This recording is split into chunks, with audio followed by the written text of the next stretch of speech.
చంద్రబాబు ముఖ్యమంత్రి అయినప్పుడల్లా అరెస్టులు కావడం సహజం. అనేక నెలలు అప్పుడు జైల్లో పెట్టారు, అనేక జైళ్ళు తిప్పారు. ఇప్పుడు ఒకేసారి 230 రోజులు జైల్లో పెట్టారు, 8 నెలల పాటు జైల్లో పెట్టారు. మరలా ముఖ్యమంత్రి అయ్యారు చంద్రబాబు గారు, మరలా ముఖ్యమంత్రి అయ్యారు కాబట్టి మరలా జైల్లో పెట్టారు. మరలా జైలుకి పంపి కక్ష సాధింపు చర్యలు పాల్గొంటున్నారు. సార్ ఈసారి ఏం చేస్తున్నారు? నా ఒక్కరితో వదిలారంటే నా ఒక్కరితో వదల్లా.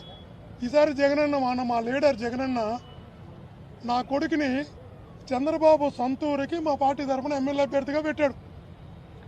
నా కొడుకు ఎమ్మెల్యే అభ్యర్థిగా పోటీ చేశాడు కాబట్టి వాడి మీద ఇప్పటికి 10 కేసులు పెట్టారు, వాడిని వేధిస్తున్నారు. సరే వాడితో వదిలారంటే జగనన్న మా రెండో కొడుకు హర్షిత్ రెడ్డి అని ఉంటాడు, ఇది స్టూడెంట్ లీడర్గా అతన్ని జగనన్న అపాయింట్ చేసి పార్టీ తరఫున విద్యార్థి నాయకుడిగా రాష్ట్ర వర్కింగ్ ప్రెసిడెంట్గా పెట్టారు.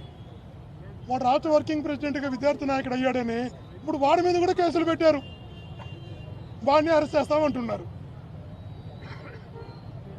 అసలు నాకు అర్థం కానిది ఏంటంటే, చంద్రబాబు నాయుడు గారు పుట్టినటువంటి ఊరిలో నేను పుట్టడం తప్ప, చంద్రబాబు నాయుడుకు పుట్టినటువంటి గ్రామంలో నేను పుట్టడంతో నాకేంటి సంబంధం? నేను పుట్టినంత మాత్రాన నేను కక్ష సాధింపు చర్యలు చేస్తే ఎట్లా? ఇంకా చంద్రబాబు గారికి మిగిలింది మా నాన్న ఎట్లాగో చనిపోయారు, మిగిలింది మా అమ్మ, నా భార్య. ఇంకా వాళ్ళిద్దరి మీద కూడా చంద్రబాబు గారు కేసులు పెడితే సకుటుంబం అంతా చంద్రబాబు గారు బాధితులే అవుతాం.